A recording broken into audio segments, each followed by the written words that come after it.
السلام عليكم ورحمة الله وبركاته. الحمد لله وحده والصلاة والسلام على من لا نبي بعده. First, let me introduce myself again. Myself Bilal Arif, ex-ISGen 1314 batch, currently working as finance executive in Abdullah Hashim Group, and I am 29. So, directly diving into the topic for today's talk is IFR standards for accounting. What standards for mankind? We as commerce students, we know that when we want to assess any company's strength and value, we do the SWOT analysis. That is, we know this strengths, weakness, opportunities and threats. That is called SWOT analysis. If we want to know that how much the company has invested in the organizational structure, we will go to their financial statements and see that how much assets does it own, the current assets as well as the non-current assets. At the same time, we will see that how much liabilities the company owes to other people, the current liabilities as well as the non-current liabilities. Then we go to the cash flow to see whether it is negative or positive. Also, we look at the profit and loss account to know how much profit the company is making. My dear friends, similarly, if you allow me to say that we individuals are entities ourselves and we need to assess our values, as one day it is going to come when it will be said to us, اقرأ كتابك كفى بنفسك اليوم عليك حسيبا, that read your books, read your statements, read your records. Sufficient is yourself against you this day as accountant. So we need to assess our liabilities and assets as well. We need to see how much assets we have gained, how many good deeds we have gained. We need to assess that how much liabilities, disobediences and misdeeds we have committed. We need to create such a cash flow that good deeds shall always come in, so that when we are faced with any challenges, we are ready for that.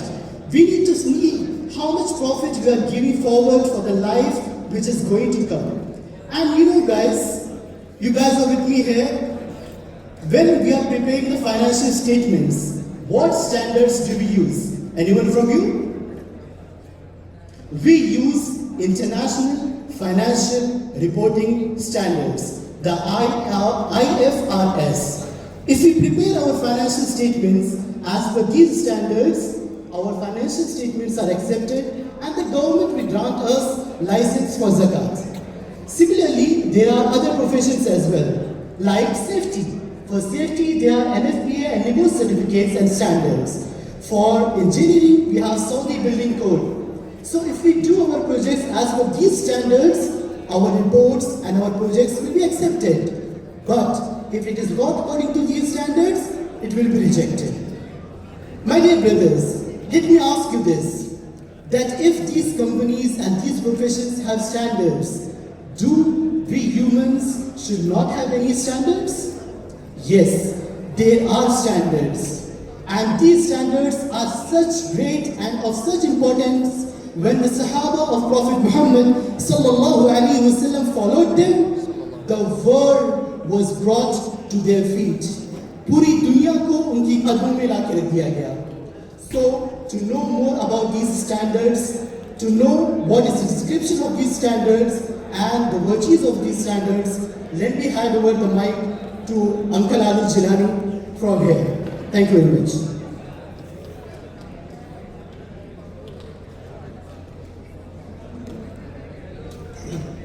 Assalamu alaikum wa rahmatullahi wa barakatuh. Alhamdulillah wa salatu wa salamu ala rasulillahi wa ba'd. Before we start, I would like to tell you one thing, that my colleague, my friend, Brother Bilal has made a mistake now. And that is, when he was calling me, what did he say? Uncle. So that one thing I would like to say, don't ever even by mistake call me uncle, because we are far from it. I am very young, just like you. Got it? Inshallah. I'm Adil Jilani, civil engineer, working as projects engineer as well. So we are here for a short talk, as Bilal has said, about a book, about a standard that you and I have to follow. So what's that book? Book kaun sa aisa book hai? What's that standard? Where is that standard written? It is written in a book. And what is that book? What could be that book? Can I get an answer? What could be that book? Al-Quranul Kareem. Yeah. This is the book that sets standards for life. Every aspect of your life, every aspect, part of your life, you have books. Like for example, accounting, engineering, finance, wahakada. But when you talk about your life itself, don't you think there should be a book that should guide us? Of course there is a book. This book, it is also called Al-Furqan. Anybody know the meaning of Al-Furqan? Al-Furqan? I don't know. Anybody knows the meaning of Al-Furqan here? Knowledge, no. It is a distinguisher between right and wrong, between what is correct and what is wrong, between truth and falsehood. So you have a situation in front of you. So what do you say? You look into this book, and that book will guide you, whether it is correct or whether it is wrong. Subhanallah, such an important book. Abhi mujhe pata hai ki it's lunch time and everybody wants to have lunch here, so I'll make it short and crisp so that you and I can benefit from this reminder. I'll put forward to you 4 aspects, just 4 aspects or 4 points for you to take these points with you while you're returning.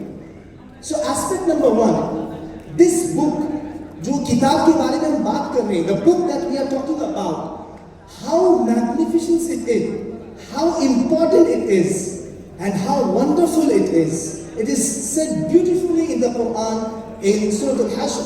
A'udhu billahi minash shaitanir rajeem. لو أنزلنا هذا القرآن,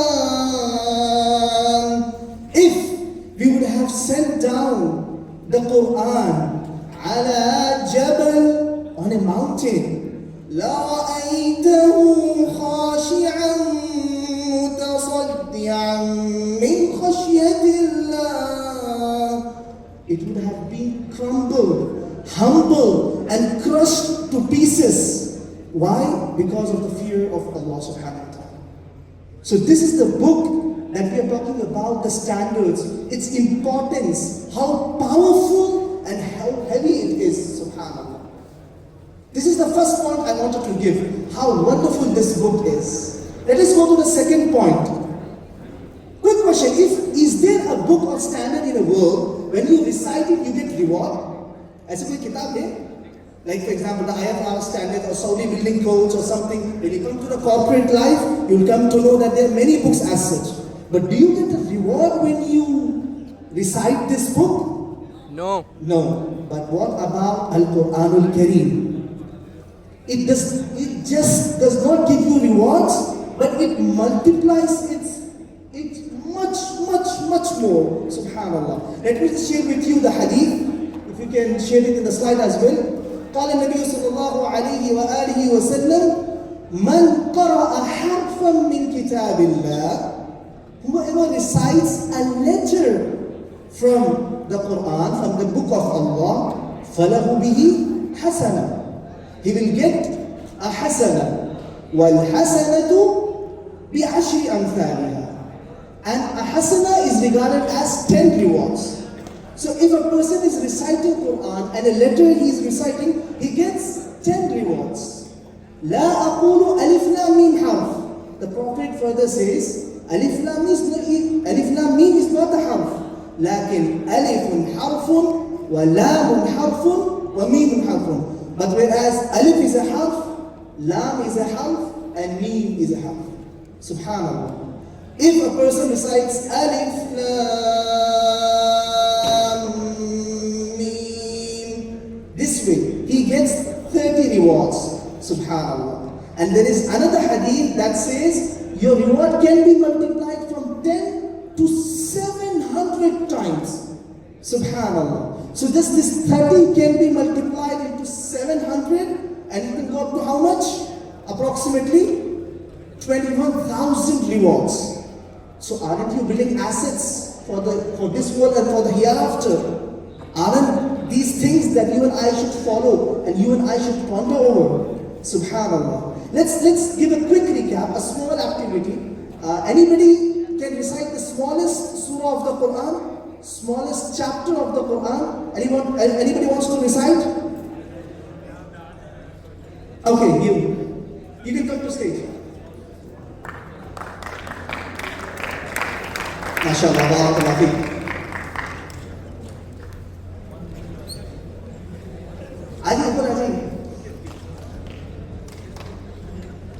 What's your name? Abdul Rahim, mashallah. Can you recite the smallest surah? What's the smallest surah? Surah Al-Kawthar. Can you recite Surah Al-Kawthar? السلام عليكم ورحمة الله. أعوذ بالله من الشيطان الرجيم. بسم الله الرحمن الرحيم. إنا أعطيناك الكوثر فصل لربك وانهر إن شانيك هو الأبتر. صدق الله العظيم. MashaAllah, Jazakallah khair, Abdul Rahim. Jazakallah khair. Such an amazing recitation, MashaAllah, tabarakallah. Now, quick question again. If anybody answers that, they'll get a gift. How many letters are there in Surah Al-Kawthar? Are there in this small chapter? Not words, letters. 5 seconds. 4, 3, 2, 1. You know, I was there as well. You know, अरे तुक्का मार लो, लग गया तो gift मिल जाएगा बोलकर. Yes, but it's wrong. It's not right. So it's 43 letters. So let me just give you 43 into 10 times. How much is it? 430. And in the second hadith which I showed you, minimum of 10. How much will it become? Okay, so maths sir किधर है? शायद थोड़ा mathematical analysis आप लोग का थोड़ा weak है शायद. For 430 into 10, how much is it? 4,300. 4,300. This is the minimum a Muslim can get when he is reciting Surah Al-Kawthar. But what about maximum? To 700 if he recites, ponder over verse, with the rules, with the regulations, with the articulation. It can go up to 700 times. So 430 into 700, how much is it? Approximately, quickly. It's approximately 300,000, 3 lakh. So are you benefiting from these gains? Subhanallah. It is coming in your assets. And you will be successful not just in this life, but also in the hereafter. Subhanallah. What an amazing way to increase our assets and to decrease our liabilities, as our brother Bilal has said and emphasized in the beginning of the session. Subhanallah. This is the second aspect I wanted to share. Quickly, the third aspect, and that is, if you are learning about this book, and you are struggling, it is not easy for you. It's difficult, it's a different language, because our language is probably Hindi, Urdu, Malayalam, English or something, but this is in Arabic language. Even if you're struggling, you get reward for it. Subhanallah. Such an amazing book that sets standards for us, rewards us, and even if we are struggling, it encourages us. Subhanallah. Let us look at that hadith. قال النبي صلى الله عليه وسلم الماهر بالقرآن, the one who is proficient in the Quran, مع السفرة الكرام البررة, will be regarded among the top angels, the noble angels. But the one who stutters and struggles, وهو عليه شاك يتعتع فيه له أجران, he'll get double the rewards. Subhanallah. Why? The one for his recitation, the second for his struggle aspect. So shouldn't you and I connect to this Quran, connect to this book that guides us to the principles and to the standards of life? Of course, indeed. May Allah make us of those people. Ameen ya Rabbal Alameen. Quickly, the last and final thing, without delaying, and that is, if you and I are connected to this book, you will be regarded as the special people. How? Let me give you an example. There is a king, and a king says, if you do this thing, your activity, you will become my favorites. Wouldn't you do that? Of course, because you know he's a king. You'll be encouraged, you'll be enthusiastic to do it. What about the king of the kings, the master of the masters, when he says in the hadith of Prophet sallallahu alaihi wasallam, "Inna lillahi ahleena minan nas." Indeed, there are people from the mankind. There are people from the entire mankind. The companions asked, "Man hum ya Rasulullah?" Who are those people? Hum ahlul Quran. They are the people of the book. They are the people of the Quran. Ahlullah, they are the people of Allah and its special people, subhanAllah. So you come into this special category, and subhanAllah, this is what we have to strive and we have to focus towards it. May Allah make us of people who are connected to this book. And I would like to conclude with one of the famous du'as that is said by the Imam of Haramain as well. Allahumma ja'alna min ahli al-Quran. Oh Allah, make us of people who are from the Ahl of Quran. You can say Ameen. Ameen. الذين هم أهلك وخاصتك يا أرحم الراحمين. اللهم آمين يا رب العالمين.